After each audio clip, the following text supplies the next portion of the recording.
porque a graça de Deus se manifestou, trazendo salvação a todos os homens e ensinando-nos para que, renunciando à impiedade e às paixões mundanas, vivamos neste mundo de maneira sóbria, justa e piedosa, aguardando a bendita esperança e o aparecimento da glória do nosso grande Deus e Salvador, Cristo Jesus. Querido Deus, eterno e todo-poderoso Pai, eis-nos diante de Ti e da Tua palavra, e nós rogamos socorro do Espírito Santo para pregar e para receber. Toma-nos em Tuas mãos, em nome e por amor de Jesus. Amém. Queridos irmãos, as cartas pastorais, elas são bênção de Deus.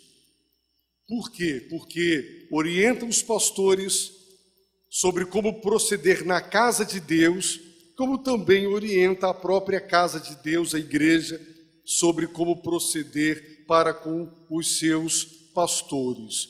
E nesta carta maravilhosa, nós aprendemos que Tito fora deixado na ilha de Creta. Se os irmãos pegarem o mapa em suas Bíblias, observarão que era uma grande ilha com muitas cidades. E a fama desta cidade, inclusive, existem muitos registros seculares sobre a promiscuidade, sobre a perversidade, a maldade e todo tipo de prostituição e idolatria que caracterizavam os moradores daquela grande ilha com muitas cidades. Por isso Paulo deixa Tito na cidade, na ilha de Creta, para colocar em ordem, em boa ordem, o que faltava. E Paulo também lhe diz para que ele estabelecesse naquela ilha, de cidade em cidade, presbíteros, como já te orientei. Então Paulo traça o perfil daqueles líderes. Fica evidente que em cada cidade, onde quer que existisse uma igreja local, ela era dirigida por uma pluralidade de presbíteros. E Paulo diz: eu já te orientei, e estabelece de cidade em cidade presbíteros. O perfil moral, o perfil familiar e o perfil espiritual e doutrinário dos presbíteros é bem elevado, porque para liderar o povo de Deus é necessário verdadeiramente ter conduta exemplar. Agora, o apóstolo Paulo, ele vai fundamentar teologicamente todos os desafios éticos.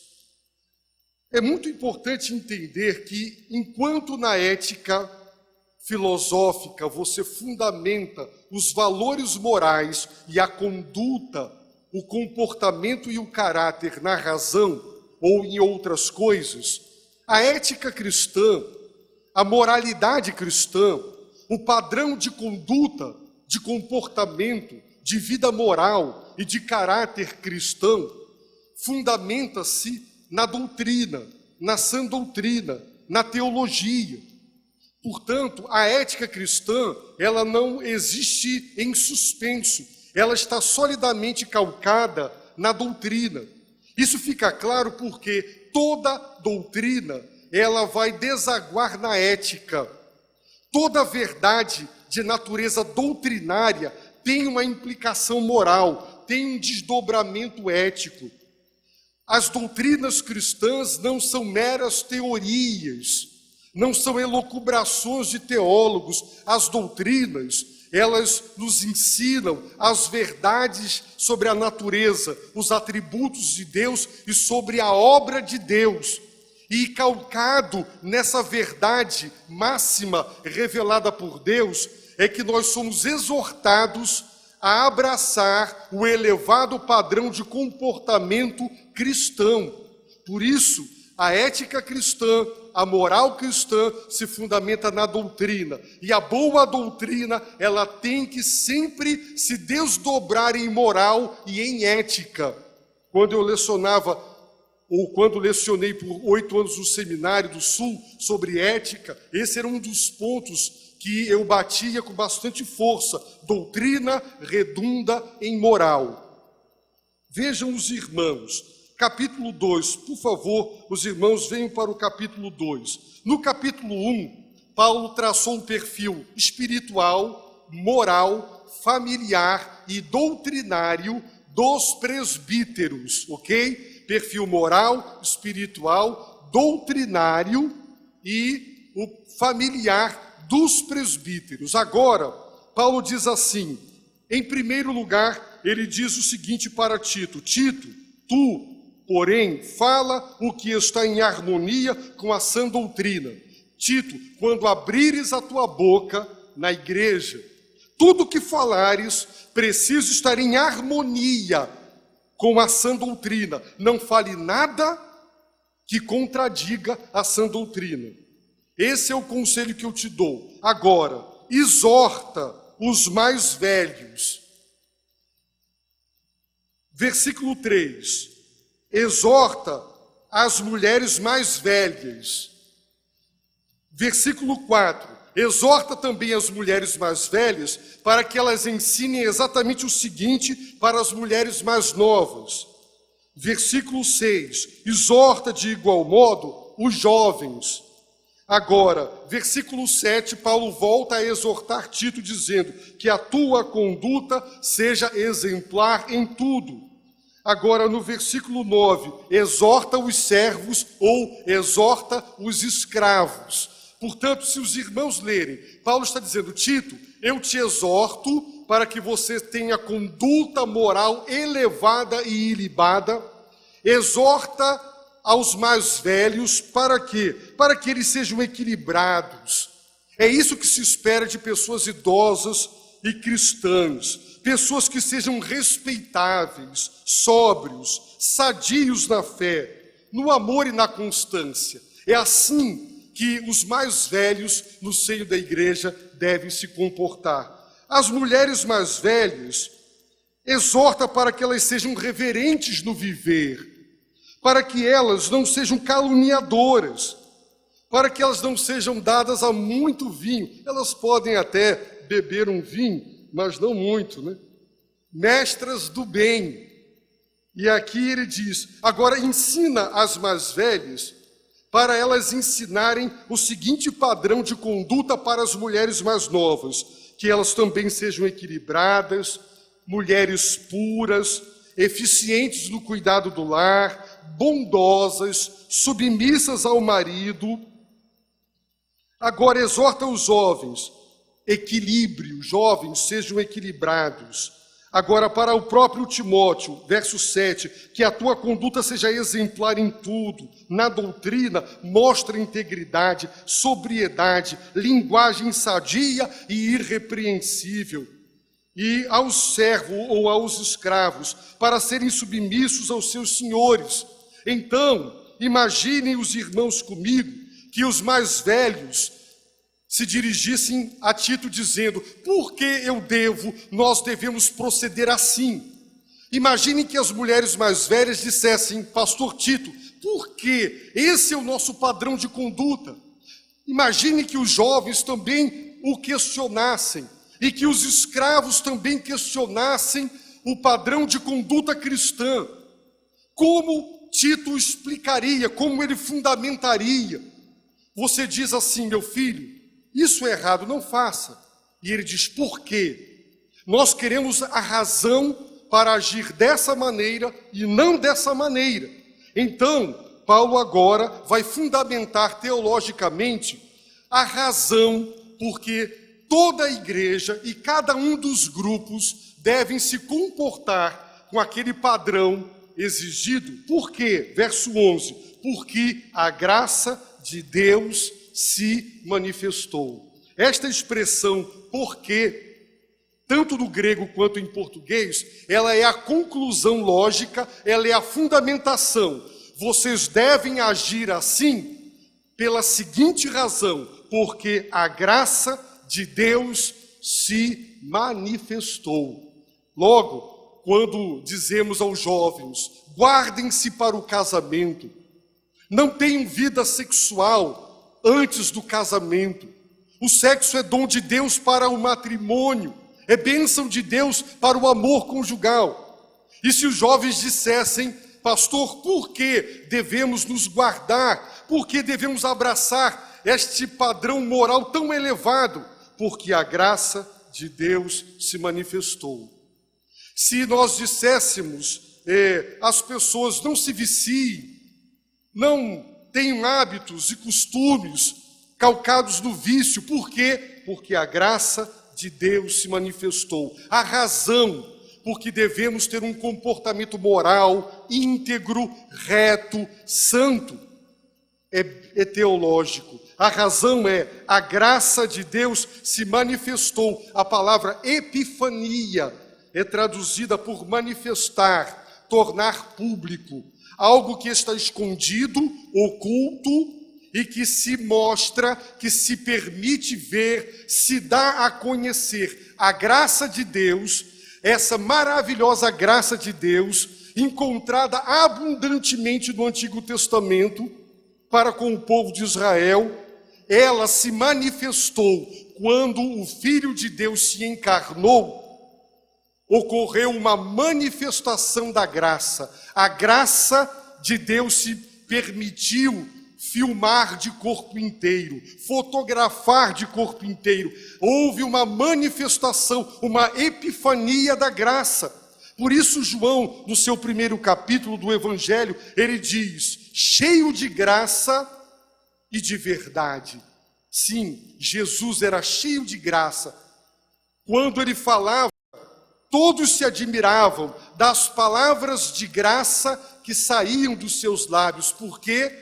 Porque a boca fala do que está cheio o coração, cheio de graça e de verdade. Por isso, as pessoas se impressionavam com as palavras de graça que saíam dos seus lábios, palavras verdadeiras, porque ele era cheio de graça e de verdade. Houve uma manifestação da graça. Quando Jesus Cristo se encarna, a graça se manifestou, não só na encarnação, mas nos milagres que ele operou, tudo produto da graça. Nos ensinos que ele ministrou, produto da graça. Quando ele vai ao Calvário e se entrega por nós, graça. Quando ele ressuscita dentre os mortos, graça.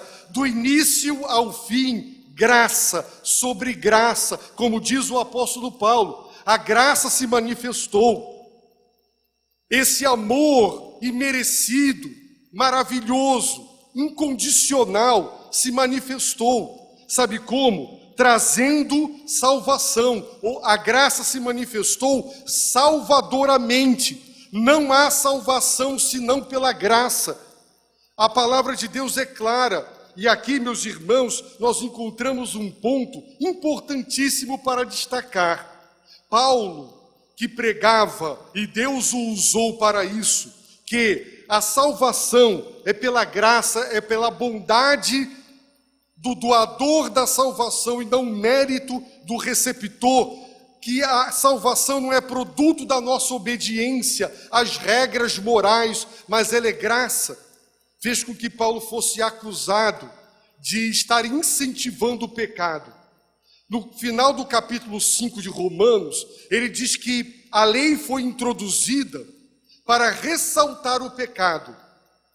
Ora, onde o pecado abundou, porque foi ressaltado pela lei, a graça superabundou. Então muitos tiravam a seguinte conclusão, embora lógica, mas absolutamente equivocada: onde o pecado abunda, a graça vai superabundar, então vamos continuar pecando. Se a salvação é pela graça, não é por intermédio da obediência aos mandamentos morais de Deus, então podemos desobedecê-los.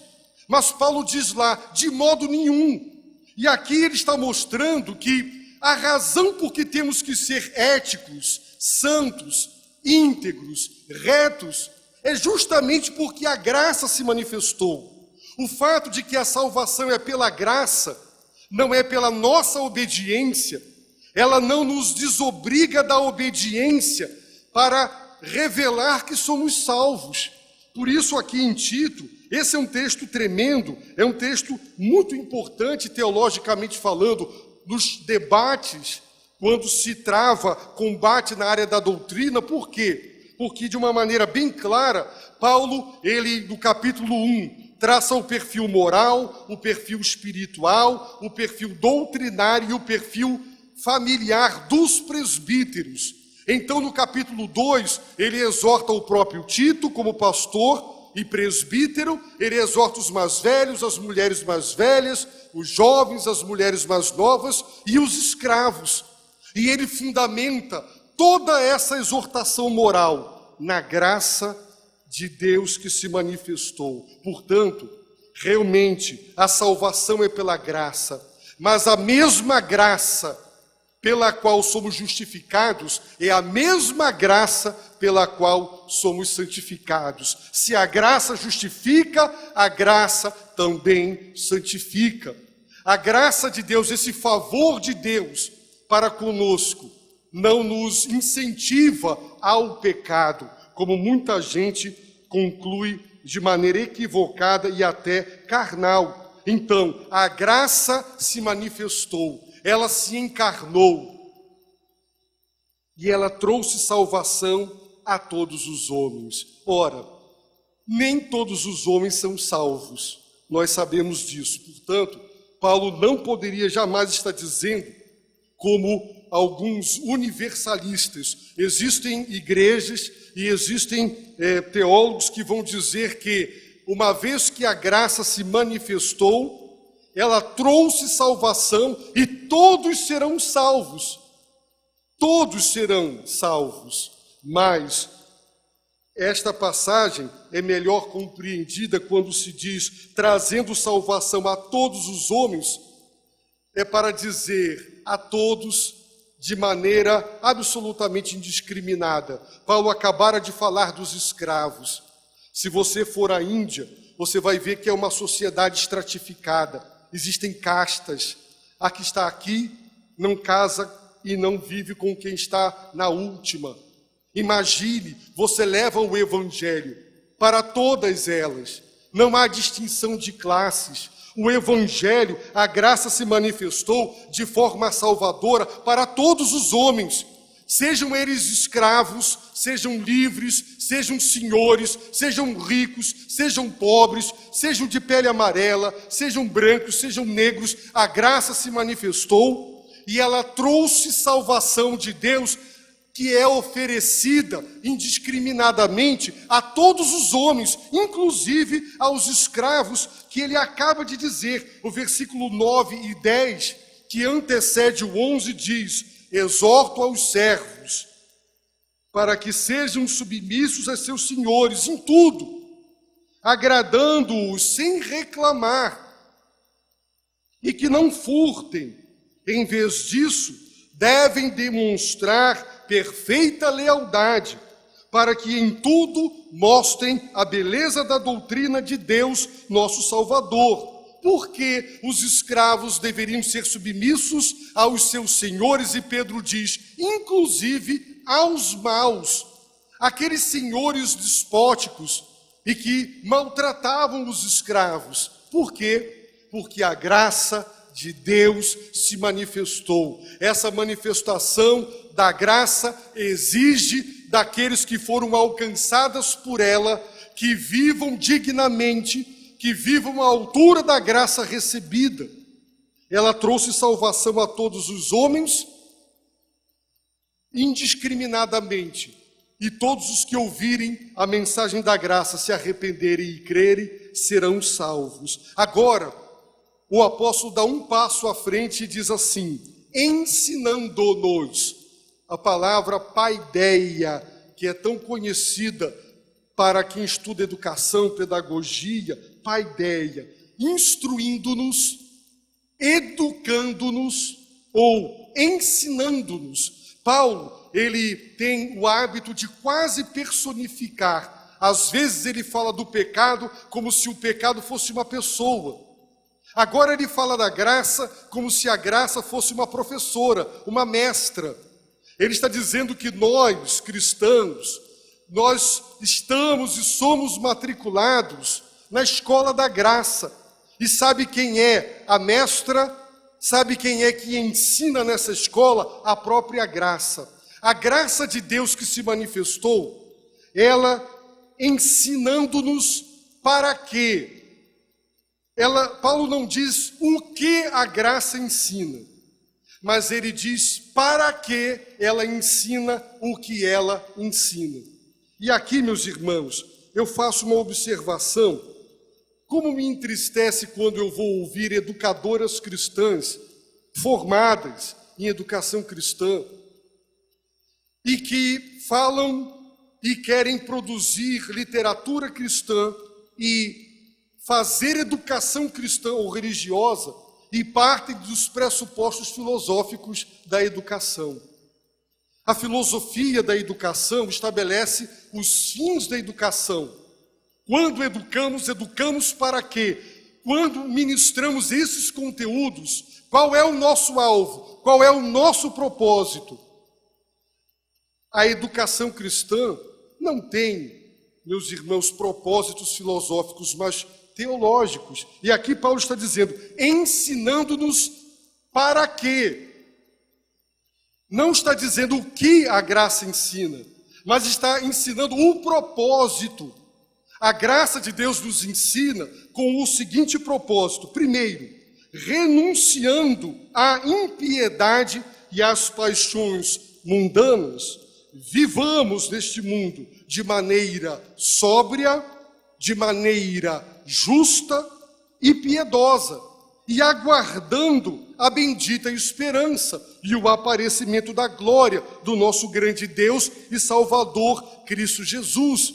Aqui, meus irmãos, está claro que a graça nos educa com o seguinte propósito, que ocorre concomitantemente, simultaneamente, renunciando à impiedade e às paixões do mundo, vivamos. Ninguém pode viver neste mundo de maneira sóbria, de maneira justa e piedosa, se primeiro não renunciar à impiedade e às paixões mundanas. Como é que se vive a vida cristã? A vida cristã deve ser vivida assim, no mundo, sóbria, justa e piedosa. É assim que Deus quer que vivamos nesse mundo.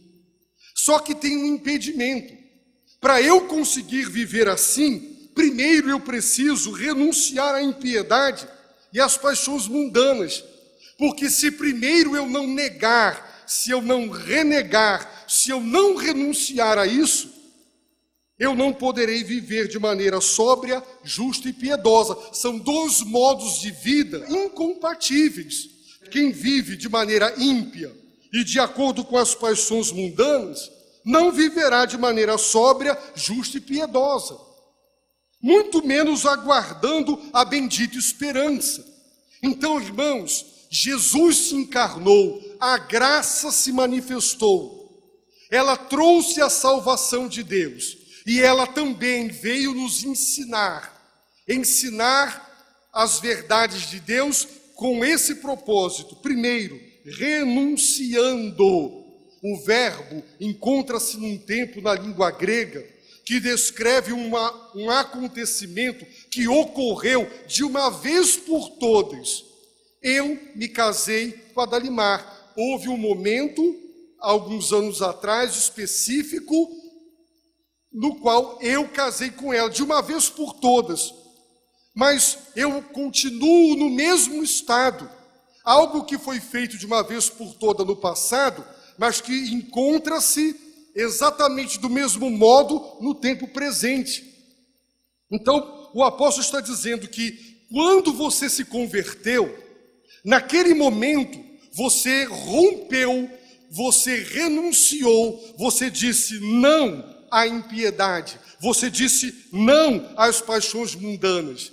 E você fez isso de uma vez por todas. E o seu batismo foi a manifestação pública do seu rompimento total com a impiedade e as paixões mundanas. Mas essa renúncia, esse rompimento que ocorreu quando você se converteu e externou no batismo, ele precisa permanecer até hoje. E o que é que nós temos, o que foi que nós renunciamos no passado e continuamos a renunciar no presente? A impiedade. A palavra impiedade na Bíblia é uma palavra muito ampla. Ela descreve uma vida, a totalidade da vida vivida em insubmissão a Deus, em rebeldia para com Deus. É o sentido da palavra impiedade. O ímpio, ele vive de maneira ímpia, impiedosamente. Ele é impiedoso, ele não tem piedade. A impiedade é a característica da vida do ímpio. Ímpio é aquele que diz não para Deus. É aquele que dá as costas para Deus, que rasga os 10 mandamentos e que faz como Adão e Eva. Independência. O Dom Pedro I disse: independência ou morte. Quando Adão e Eva disseram: vamos comer do fruto do conhecimento do bem e do mal, para sermos como Deus, porque queremos ser independentes. Quando eles disseram independência, Deus gritou lá de cima: morte, porque é um castigo para o desejo humano de autonomia. O homem queria, por si mesmo, determinar o que era certo e o que era errado. Os nossos filhos não gostam quando nós dizemos para eles que uma coisa que eles gostam é errada. E eles dizem: por que eu não posso decidir por mim mesmo o que é certo e o que é errado? Adão e Eva quiseram dizer: Deus, nós não precisamos de você para decidir o que é certo e o que é errado. Nós queremos ser Deus para nós mesmos. É o grito de independência do homem, cujo resultado é a sua morte. Então a impiedade é esse desejo de viver autonomamente, de uma maneira absolutamente independente de Deus, contra Deus, a revelia de Deus, é como se Deus não existisse. Então, a graça de Deus se manifestou e ela está nos ensinando. Com que propósito? Com o propósito de que nós digamos não à impiedade. Eu devo todos os dias dizer não à impiedade, a um estilo de vida rebelde, insubmisso, que rejeita a soberania de Deus na minha vida. E não só isso, mas também as paixões mundanas. Essas palavras, tanto a palavra paixão é uma palavra no grego neutra, mas via de regra é usada no sentido pejorativo e pecaminoso, são as paixões do mundo, que João nos diz: não amem o mundo, não amem as coisas do mundo. Por quê? Porque o que é que há no mundo? Os desejos, a mesma palavra traduzida aqui por paixões. As paixões do mundo são as paixões dos olhos, da carne e a soberba da vida. Então, a graça de Deus se manifestou e ela está nos educando. A palavra paideia é mais do que dar uma aula, é educação. Os irmãos sabem que podem ter pessoas muito bem instruídas do ponto de vista do conhecimento, mas deseducadas ou mal educadas. A graça nos educa. É muito, vai além. O saber é em função da educação, que é o propósito maior. E o propósito da educação é para que nós cristãos digamos não, para que nós neguemos e renunciemos um modo de vida ímpio e as paixões mundanas, ou seja, sejam diferentes das pessoas com quem vocês convivem. Vocês convivem com ímpios. O estilo de vida deles não é o de vocês. Não se vistam como eles se vestem.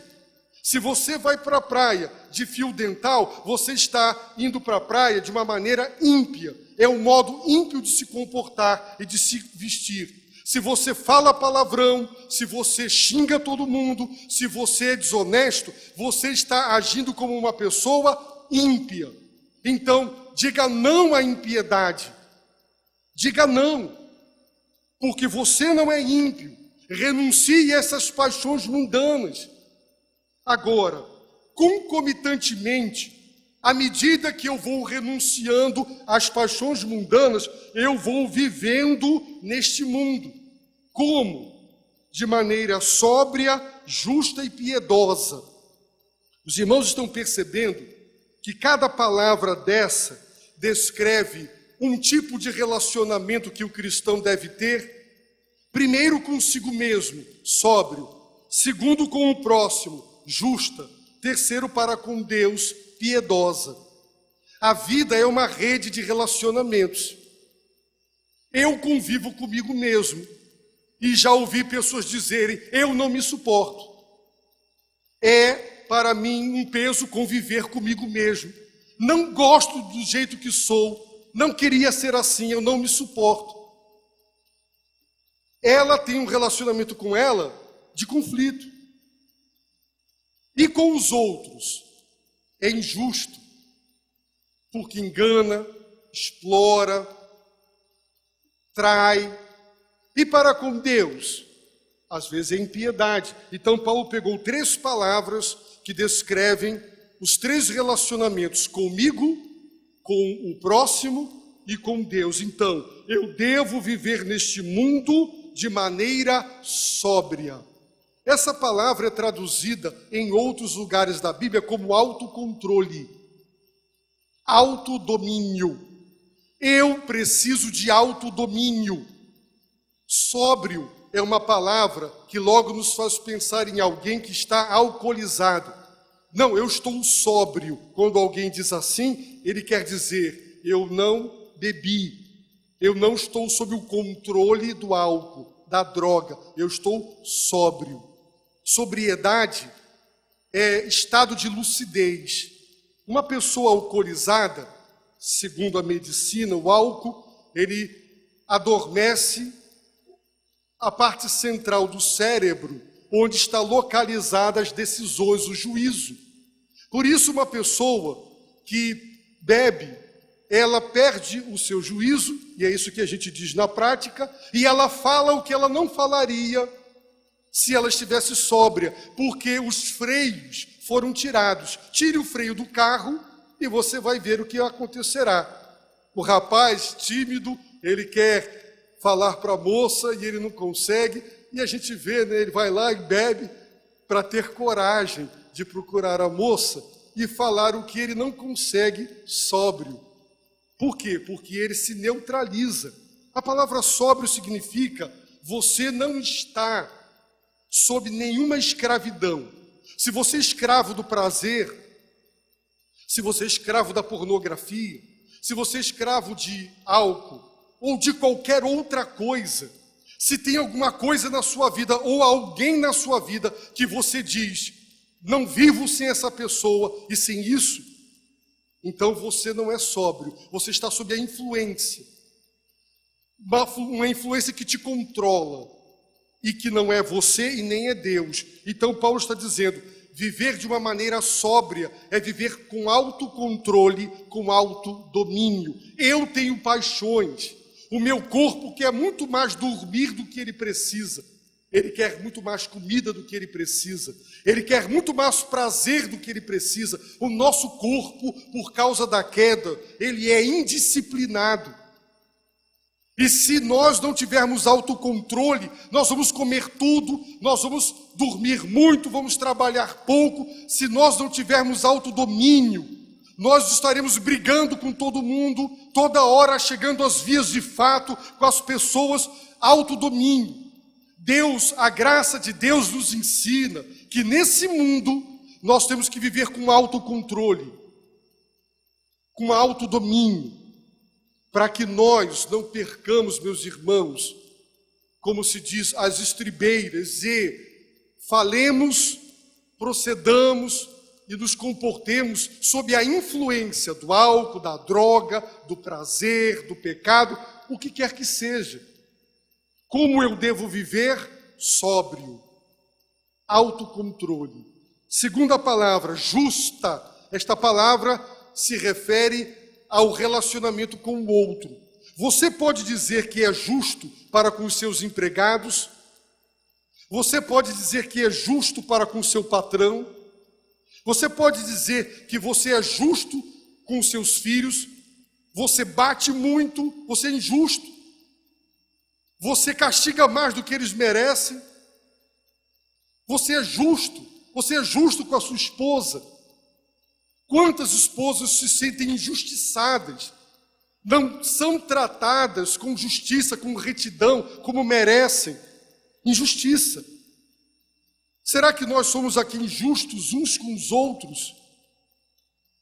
As crianças dizem, isso não é justo. É interessante como as crianças falam muito e falam coisas que nos incomodam. Isso não é justo. Uma criança pequena, pirralhinha, fala para a gente. Ela se sente injustiçada porque foi proibida de fazer algo. Ela considera aquilo uma injustiça. Somos injustos uns com os outros.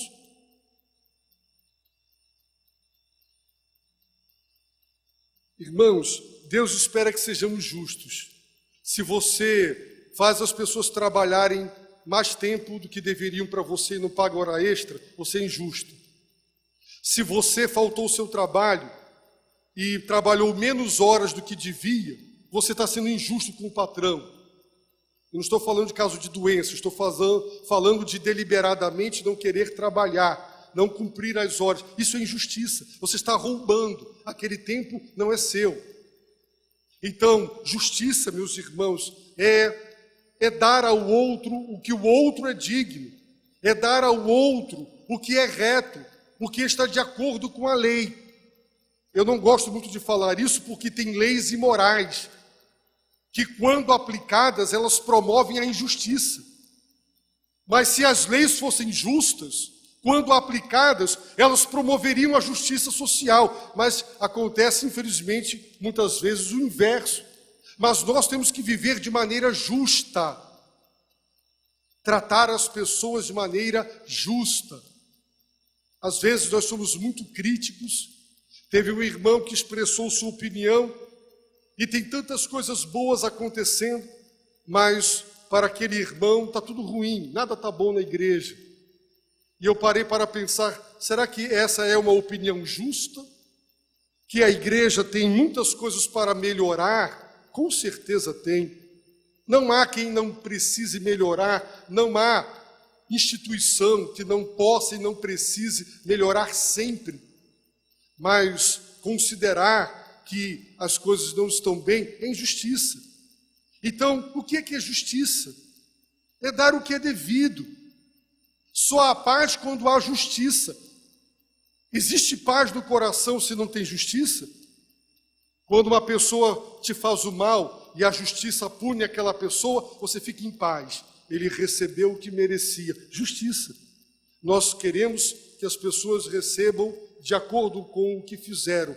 Então, o Senhor espera e a graça de Deus nos ensina a viver nesse mundo, primeiro renunciando à impiedade e às paixões mundanas. Em segundo lugar, nós temos que viver de uma maneira sóbria, autocontrole, de uma maneira justa e piedosa. A palavra piedosa é uma palavra que tem a ver com Deus.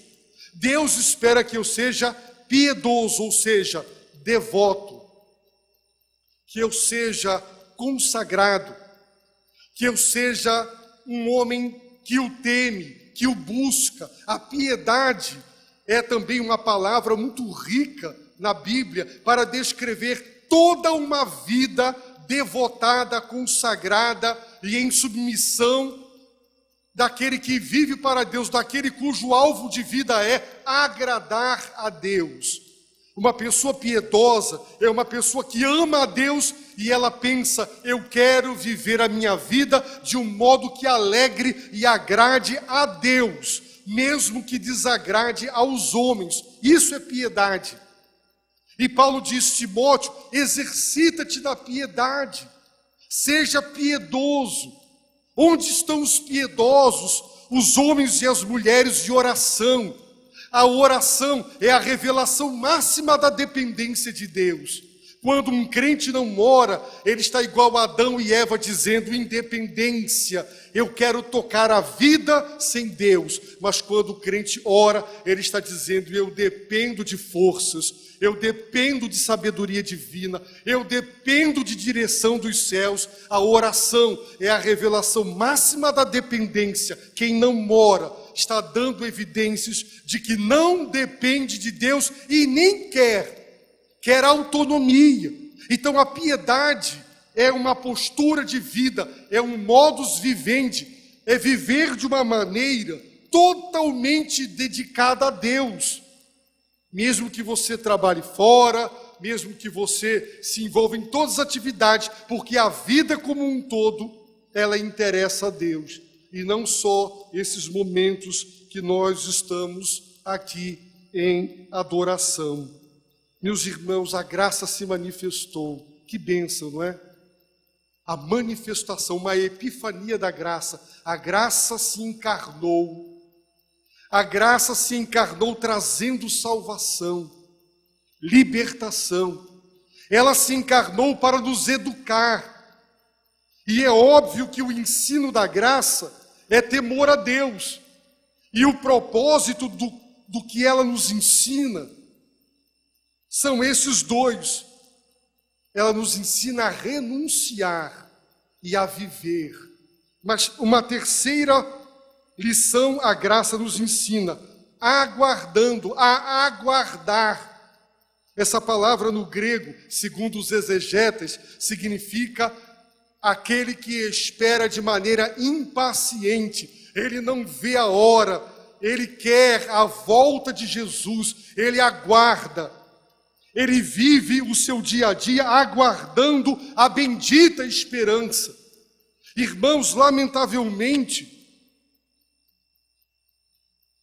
nós cremos que Cristo voltará, mas nós não vivemos mais na expectativa, aguardando, ansiosamente, impacientemente, desejando essa volta. É como se ele não voltasse.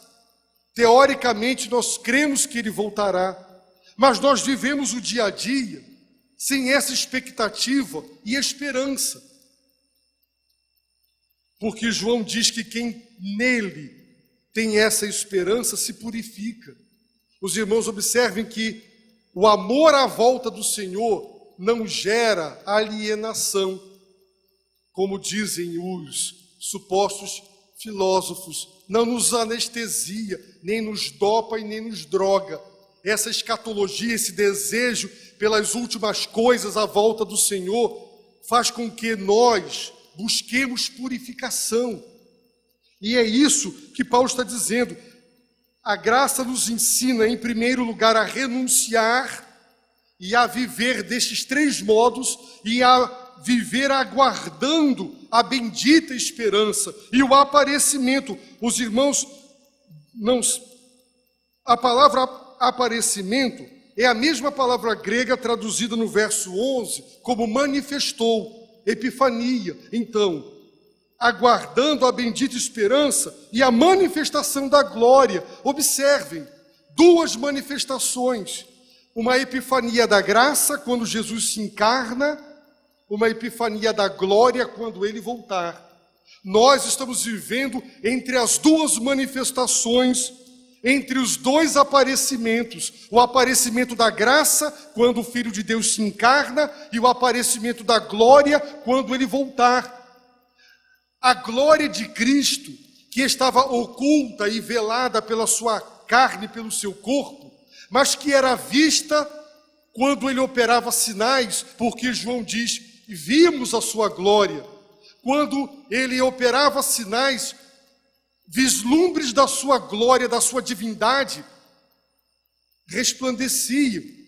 Mas agora essa glória que, pelos milagres, se deu a conhecer de uma maneira tão tímida, essa glória será revelada esse refulgir.